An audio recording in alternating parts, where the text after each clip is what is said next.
श्री काशी विश्वनाथो विजयतेतरा। हिंदी साहित्य के अमर कृतिकार जयशंकर प्रसाद। आपने कामायनी, आंसू, झरना, न जाने कितनी ही साहित्यिक रचनाएं उनकी पढ़ी होंगी, लेकिन क्या कभी आपने उनका घर देखा है? नहीं ना? तो हम आज आपको दिखाते हैं जयशंकर प्रसाद जी का पैतृक आवास। आपको ले चलेंगे उस कमरे में भी जहां वो रहते थे, साधना करते थे साहित्य की। ये है उनके घर का बैठका, आज भी जीवंत।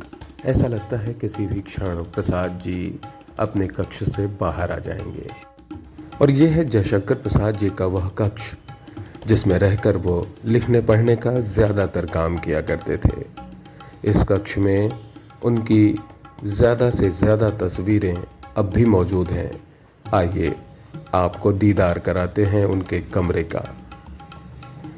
बिल्कुल सामने रखी हुई है उनकी पलंग, जिस पर वो आराम करते थे, और कमरे की दीवार पर चारों तरफ जो चित्र आप देख रहे हैं, ये चित्र जयशंकर प्रसाद जी की अलग अलग अवस्थाओं के हैं। उम्र के हर पड़ाव पर लगभग एक चित्र उनका इस कक्ष में है। ये वो दौर था जब छायांकन बहुत आसान नहीं था, मगर शौक और संसाधन दोनों ही उनके पास थे, जिसके बल पर वो ऐसा कर सके। इस बिस्तर पर उन्होंने न जाने कितनी रातें बिताई, न जाने कितने दिन, और आज इस सूने बिस्तर को देखकर उनकी यादें ताज़ा हो जाती हैं। इस कक्ष में उनके हाथ का स्पर्श पाने वाली दर्जनों पुस्तकें अब भी उस दौर की याद दिलाती हैं। ये वो पुस्तकें हैं जिन्हें कभी प्रसाद जी ने अपने हाथों से छुआ था, अध्ययन मनन किया था इन पुस्तकों का। और इस कमरे की दीवारें अब भी उनके उस दौर की कहानी याद दिलाती हैं जब प्रसाद जी बाल्यावस्था में थे, किशोरावस्था में थे और युवावस्था तक पहुँचे।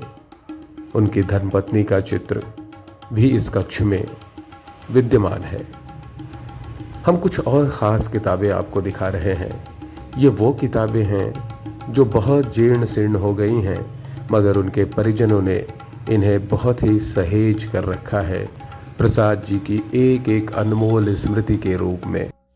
मुझ जैसे न जाने कितने भावुक लोग इन पुस्तकों को देखकर रो पड़ते हैं।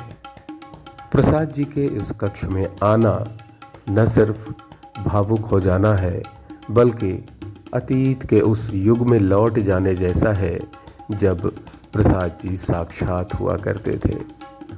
यह कल्पना करके मन रोमांचित हो जाता है कि कैसे वो इन खिड़कियों से बाहर देखते होंगे, मौसम को, आकाश को, बादलों को, रात में चमकते टिमटिमाते तारों को, और फिर उनकी परिकल्पना साकार रूप लेती होगी साहित्य के रूप में, कभी कविता तो कभी नाटक। और ये चंद ऐसी पुस्तकें जो याद दिलाती हैं उस बीते युग की जिसे प्रसाद जी ने जिया था, महसूस किया था। किताबें ही उनका जीवन थीं, किताबें ही उनका संसार। इस संसार में काश कि प्रसाद जी पुनः लौट आते। हम हर बार उनकी जयंती पर या उनकी पुण्यतिथि पर इस कक्ष में आते हैं, शीश नवाते हैं और कृतज्ञता ज्ञापित करते हैं उनके प्रति जो उन्होंने हिंदी साहित्य को दिया। इस कमरे की दीवारें हों, धरन हो, पंखे हों, सब कुछ प्रसाद जी को याद करते महसूस होते हैं। और यह सब इतना सुरक्षित इसलिए है कि उनके सुयोग्य पुत्र पंडित रत्नशंकर प्रसाद जी ने तन मन धन के साथ उनकी स्मृतियों को सहेज कर रखा। हम धन्यवाद ज्ञापित करते हैं रत्नशंकर प्रसाद जी के प्रति भी। यह मेरा सौभाग्य है कि मैं उन्हें देख पाया हूँ।